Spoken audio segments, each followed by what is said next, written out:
Hoskinson broadcasting live from warm, sunny Colorado. Got the sun coming through. It's always warm, always sunny, sometimes Colorado. Today is September 7th, 2022. It's my dad's birthday, so let's all wish him a happy birthday. And I wanted to make a video, talk a little bit about something that's near and dear to the family that we've been involved in as a family for almost 70 years now, medicine. So, as many of you know, my father's a doctor, my brother's a doctor, my uncle's a doctor, grandfather was a doctor. Got a lot of nurses in the family and extended family as well. And so it's always been the family business to do things in medicine. And I always knew that as I became an entrepreneur, regardless of what my primary field was, I would in some way find a way to get into the medical field. So I thought a lot about it about 2 years ago, and I had a lot of conversations with my brother, who's an internist in Gillette, and we decided that the best approach would be to build a clinical center of excellence in Gillette, Wyoming. And so that is a place where we invested a lot of time and effort and money into trying to do direct primary care right for as many people as we can.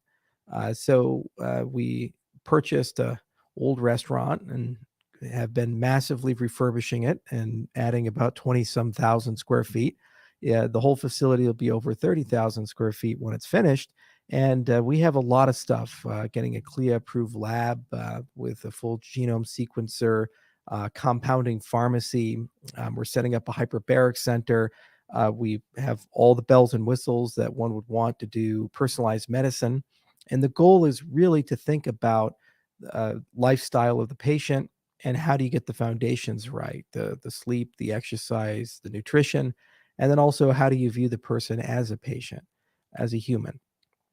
And the goal is to try to find ways to really improve people's health overall.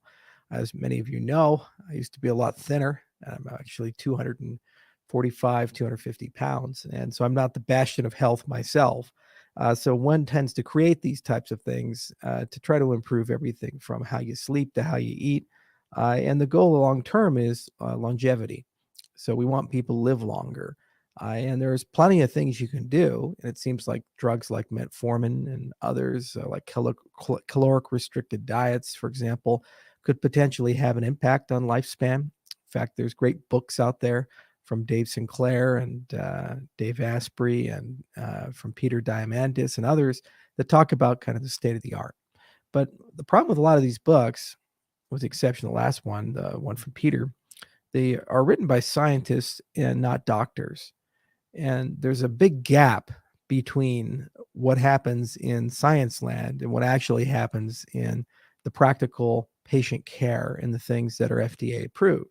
And one of the things that we decided when we set up this clinic was that we wanted it to be a great research hub.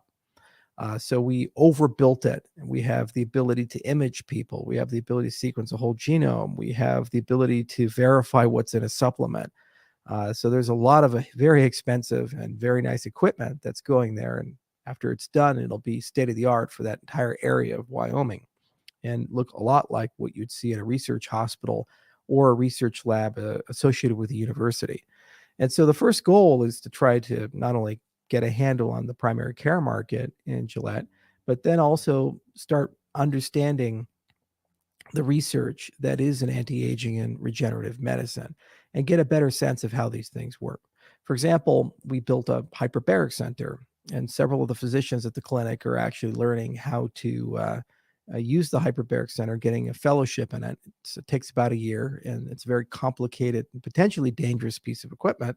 However, many people believe that hyperbaric chambers not only help accelerate healing, but actually potentially could extend lifespan in addition to some great neurological benefits. And there's been numerous studies floating around, somewhere around this idea that being exposed to high pressure and high oxygen has some sort of epigenetic expression in over 800 genes that reduce inflammation and promote the release of stem cells. So let's do some research. And having a state-of-the-art facility means that we're going to have the ability to do everything from full body MRIs, SPECT scans on the brain. We'll be able to take a look at people's genes And especially for neurological treatments like long COVID and TBIs, traumatic brain injuries, we'll be able to actually do qualitative and quantitative assessments. So you can take a look at the executive function, the memory of the patient. You can take a look at a litany of things and then be able to do studies to compare before and after. And they can be the gold standard, placebo-controlled, double-blind clinical trials, easy to do with hyperbarics. You just give people normal oxygen and others the regular stuff, and the others the actual stuff, and you can randomize it with a button. So it's a slow burn. We've been working on it for 2 years. The clinic will probably open before the end of the year. We're working real hard to get it out, but it's been challenging because we've had to do so much, and there's long lead times, all these things, and lots of regulations to follow, and a ton of people to hire. I think at full strength will be at least at 35 to 40, and then more to come. And then we should be fully operational before the end of next year, and actually starting to do research in addition to doing direct primary care and getting deep into the Gillette market. Now, long term, what I'd like to see is integration of good technology into medicine. So I'm a tech entrepreneur and we write software. And what's always been amazing to me is that when I look at the state of software in medicine, it's pretty deplorable. You can dramatically improve things with AI assisted chart review, with better techniques to mine data from medical records, and the application of blockchain technology in a few key areas, especially supply chain and for data privacy and data portability. So, record privacy and portability.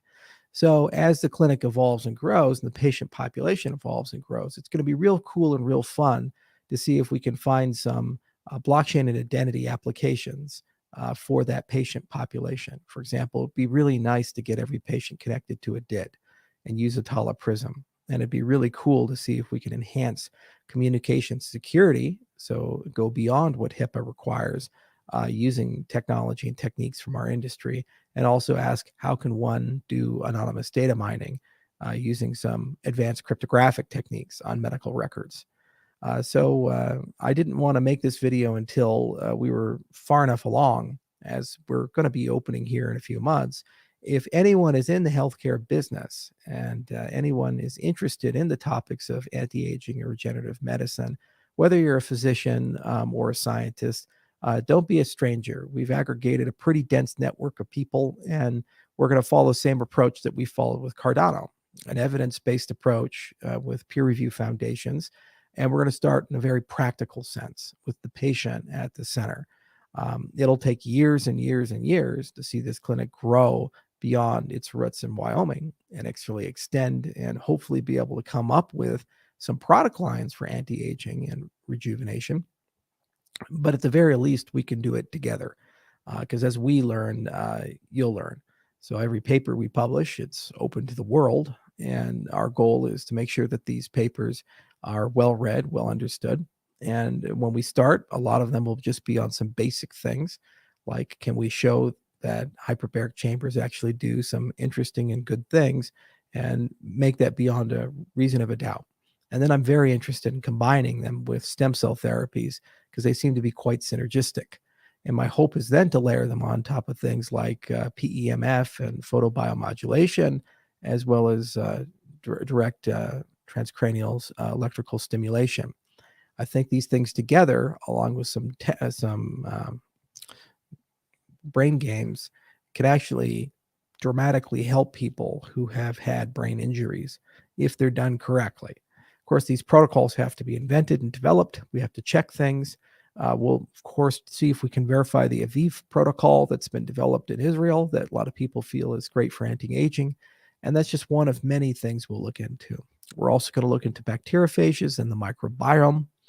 We're going to look into other techniques in tissue engineering so that we can potentially regenerate wounds that people have had. And having clean rooms and a compounding pharmacy means that it's not too hard to actually start making exosomes and stem cells as well. So these are all on the horizon. Some will take months, some will take years, but the long and the short is that it's a lifetime endeavor. And so it hopefully will be a good contribution to medicine, and hopefully we can improve things. At the end of the day, the healthcare system in the United States in particular is pretty bleak right now. We spend too much and we get too little. Uh, Patients are treated like numbers, like cattle, and we seldom get good care, even if you're wealthy. I am one of the wealthiest men alive. I don't run away from that. I don't hide that. There's not many billionaires running around. But even in this status, there are times when it's difficult for me personally to get good health care. And if I can't get it in my status, in my position, I can't imagine how difficult it can be for people who are on the other side of the curve. And that's fundamentally unfair.